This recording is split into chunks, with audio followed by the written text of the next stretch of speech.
Have you ever felt invisible, like you're standing right there but people look straight through you? Or worse, they look at you but only see what they expect to see? I have, and let me tell you, it happened in the one place I thought I'd finally be seen. My own bank. It started like any other Thursday. The sun was shining, a little crisp in the air. I needed to withdraw some cash. Not a huge amount, but enough for a promise I'd made to my grandmother. Her birthday was coming up, and she'd been dreaming about this specific, old-fashioned rocking chair, the kind she remembered from her own childhood home. I'd finally found one, tucked away in a little antique shop miles away. They only took cash, so there I was, walking into the main branch of Sterling Community Bank. It felt different that day. Usually, walking into this building gave me a quiet sense of pride. A feeling I kept tucked away, close to my heart. But today, something felt off. Maybe it was just me. Maybe I was tired. I dressed simply that morning. Jeans, a comfortable sweater, my hair pulled back. Nothing fancy. I wasn't trying to impress anyone. I just needed to get my money and go. Simple, right? I waited in line, just like everyone else. Watched the tellers chatting, the customers shuffling. Normal bank stuff. When it was my turn, I walked up to the counter. A young woman, maybe early 20s, looked up. Her smile didn't quite reach her eyes. "Hi," I said, offering a warm smile of my own. "I need to make a withdrawal, please." I slid my bank card and my driver's license across the counter. Standard procedure. She picked them up, looked at the card. Looked at my license, looked at me. Then back at the license, then back at me again. Her brow furrowed just a little. "Okay," she said slowly, too slowly, "and how much were you looking to withdraw today?" I told her the amount. $4,000. Enough for the chair and a little extra for any delivery fees. Her eyes widened slightly. She typed something into her computer. Typed some more, paused, looked at me again, longer this time. The air suddenly felt thick. Uncomfortable. She murmured, tapping her pen. "There seems to be an issue." My heart gave a little jump. An issue? What kind of issue? Is there something wrong with my account? I knew there wasn't. I checked my balance religiously. Well, she hesitated, lowering her voice slightly, even though there wasn't anyone close enough to easily overhear. "This is a rather large amount. We need to be careful." "Careful?" I frowned. "It's my money. I have sufficient funds. I understand that, but are you sure this is your card?" she asked. Her voice held a note of suspicion that pricked at my skin. My smile vanished. "Yes, I'm quite sure. My name and picture are right there on the license." My voice was calm, but inside a familiar knot started tightening in my stomach. The feeling of being questioned. Doubted, she typed again. Shook her head slightly. "System is flagging it. I need to get my manager." She stepped away from the counter without another word, disappearing through a door behind her. I stood there, alone at the window, suddenly very aware of the other people in the bank. Were they watching? Did they hear? My cheeks felt hot. Humiliation washed over me, cold and sharp. Why was this happening? I'd withdrawn larger amounts before from other branches. Never a problem. A few minutes passed. They felt like hours. My mind raced. Was it how I was dressed? Was it because I was a black woman asking for my own money? The thought settled heavily in my chest. Please no. Not here, not in this bank. The teller returned, followed by a man in a suit that looked a little too tight. He had thinning hair and a frown etched onto his face. Mr. Henderson, his name tag read. Branch manager. He didn't make eye contact with me immediately. He looked at the teller's screen, then at the card and license she still held. "Yes, what seems to be the problem here?" he asked, finally glancing at me. His tone was impatient, like I was an inconvenience. "Mr. Henderson," I began, trying to keep my voice steady. "I'm just trying to withdraw $4,000 from my account. Your teller seems to think there's a problem." He looked me up and down, slowly, deliberately. It was a look I knew all too well. A look that assessed, judged, and dismissed, all in one sweep. $4,000, he repeated, as if the amount itself was suspicious coming from someone like me. "That's correct. And you have identification?" he asked. even though my license was right there on the counter. Yes, I said, gesturing towards it. My driver's license, and my bank card. He picked up the license, held it close to his face, turned it over, compared the picture to me. This picture, he trailed off. Is me, I finished for him. My patience wearing thin. Is there something wrong with the ID? Well, he said, placing it back down carefully, as if it might be contaminated. We have protocols for large withdrawals, especially when things don't quite add up. What doesn't add up, Mr. Henderson? My voice was quiet now, but firm. The hurt was turning into anger. A cold, simmering anger. He leaned in slightly. Frankly, ma'am, we need to protect the bank's assets, and our customers. We can't just hand out large sums of cash without being absolutely certain. He glanced around, then back at me. Perhaps you could come back another time, or maybe do a wire transfer. He was trying to get rid of me. Politely perhaps, in his own mind. But it felt like a slap in the face. No, Mr. Henderson, I said. I need the cash today. It's for something important, and I assure you, the funds are mine. Check the account history, check anything you need to check. But I am not leaving without my money. He straightened up, his face hardening. I'm afraid that's not going to be possible today. The system flag, combined with the circumstances. I'm not comfortable authorizing this transaction. The circumstances. My blood ran cold. He meant me. He meant how I looked. He meant the color of my skin. He didn't say it. He didn't have to. So you're refusing my withdrawal? I asked, my voice dangerously low. For now, yes. For security reasons, he stated flatly. He crossed his arms, a picture of unhelpful authority. The teller behind him looked down, avoiding my gaze. I took a deep breath. The anger was now a burning fire. But beneath it, something else stirred. A deep, profound sadness. This wasn't just any bank. This was Sterling Community Bank. The bank I had poured my heart, my soul, and yes, my money into.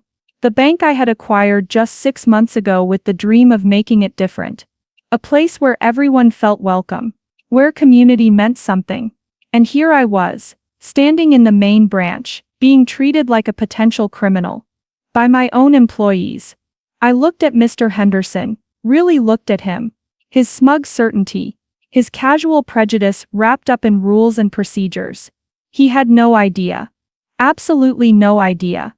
The moment stretched, the silence in the bank seemed to amplify. I could feel tears pricking the backs of my eyes, but I refused to let them fall. Not here, not now. Mr. Henderson, I said, my voice regaining its strength, clear and steady now. You mentioned protecting the bank's assets? He nodded curtly. That's my primary responsibility. And you're refusing me access to my funds, based on what exactly? A vague system flag, and your personal discomfort. It's standard procedure in situations like this. He insisted, puffing out his chest slightly. Is it? I asked softly. I reached into my bag, not for more ID, not for proof of funds. I pulled out my phone. Mr. Henderson watched me, a flicker of annoyance crossing his face. Ma'am, making a call isn't going to change anything. Oh, I think this call might, I replied. I dialed a number from memory. A number I knew very well. It rang once. Twice. Sarah, is everything all right? The voice on the other end was warm, familiar. It belonged to Mr. Davies, the chairman of the board. The man I had worked closely with during the acquisition. Hello, Robert, I said, keeping my eyes locked on Mr. Henderson. Actually, no. Everything is not all right.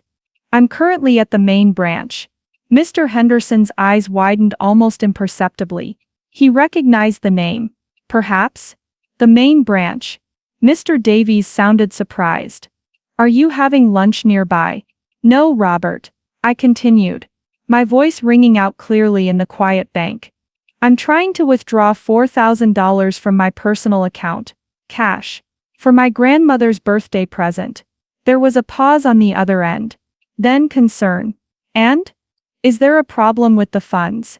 Apparently not with the funds, Robert. The problem seems to be me. I explained briefly what happened. The teller's suspicion. The manager's refusal. His mention of the circumstances. Mr. Henderson started to look pale. The smugness was gone, replaced by a dawning horror. The teller looked like she might faint. Put your manager on the phone. Sarah, Mr. Davies said, his voice suddenly like ice. I held the phone out towards Mr. Henderson. The chairman of the board would like a word with you.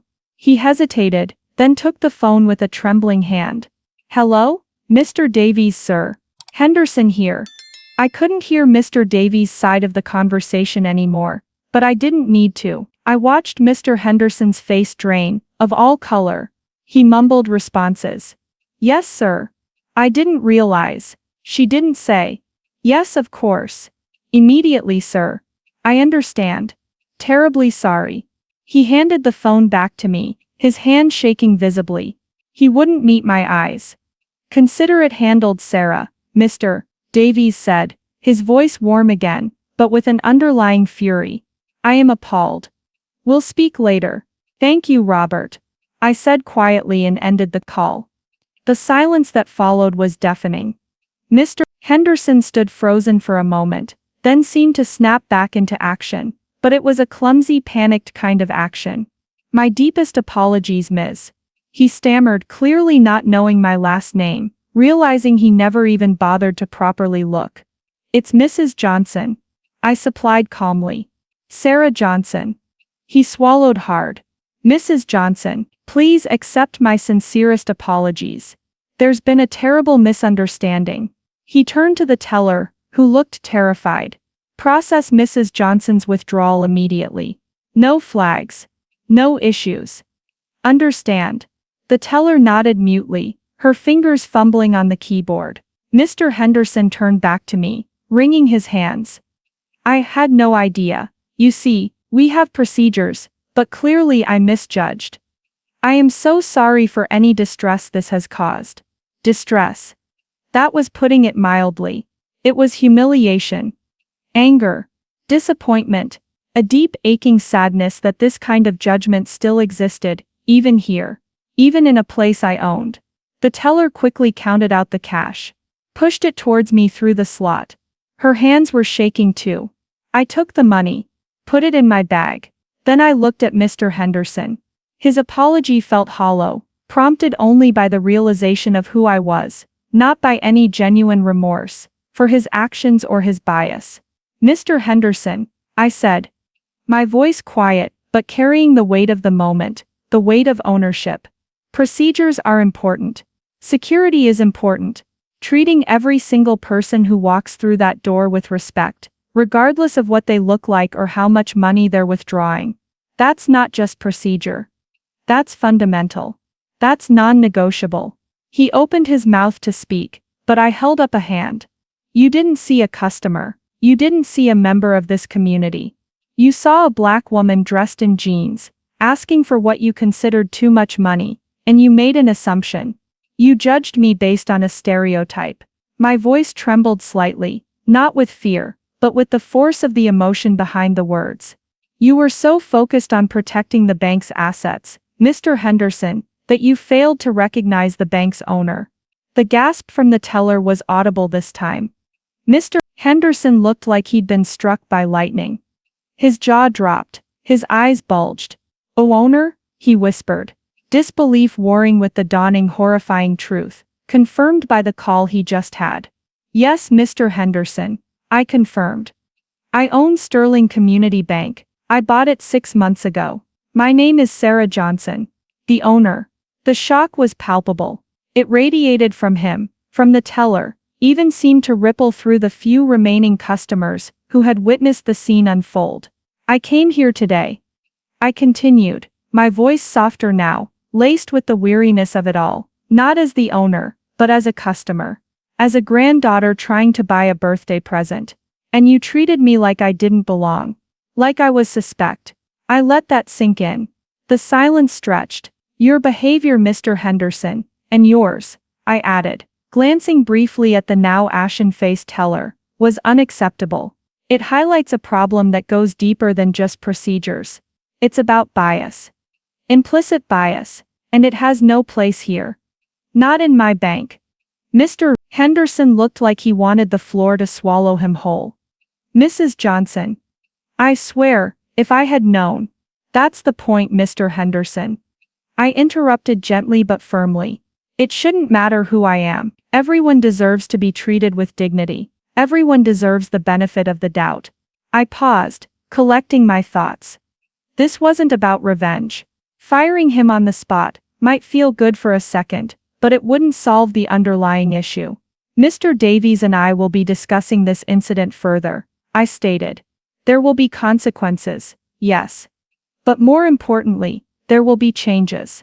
Mandatory comprehensive training for all staff on bias, sensitivity and customer service that truly serves everyone in our community. We need to rebuild trust. We need to do better. I need to ensure we do better. I looked from the manager to the teller. They both looked utterly defeated, ashamed. Consider this a very harsh lesson, I said. Now if you'll excuse me, I have a rocking chair to buy for my grandmother. Without another word, I turned and walked out of the bank. My legs felt a little shaky, the adrenaline fading, leaving behind a mix of exhaustion and resolve. The sun felt warm on my face, but the shine of the day had dimmed. Buying the bank was supposed to be about building something positive, creating opportunity, fostering community. I never imagined my first real taste of its inner workings would involve fighting for the right to access my own money, facing prejudice head-on within its walls. But as I drove towards that little antique shop, a new determination settled over me. This incident wasn't just a setback. It was a catalyst. It showed me exactly where the work needed to start. Right here, from the inside out. Changing policies wasn't enough. I needed to help change perspectives. It wouldn't be easy, but owning this bank wasn't just about assets and profits for me. It was about making a difference. And maybe, just maybe, my painful experience today was the wake-up call the bank. My bank, desperately needed. My grandmother would get her rocking chair. And Sterling Community Bank, it would get a whole lot more. It would get a leader who understood firsthand why respect and equality weren't just buzzwords, but the very foundation upon which everything else had to be built. The work was just beginning. Thank you for listening to my story. Sometimes the most challenging moments become the ones that define our purpose. Have you ever faced a situation where you were judged unfairly? How did you handle it? Let me know your thoughts in the comments below. If this story resonated with you, please give it a thumbs up. Subscribe to the channel for more stories like this, and share it with others who might find it meaningful. Your support helps us keep sharing these important narratives. Until next time, take care.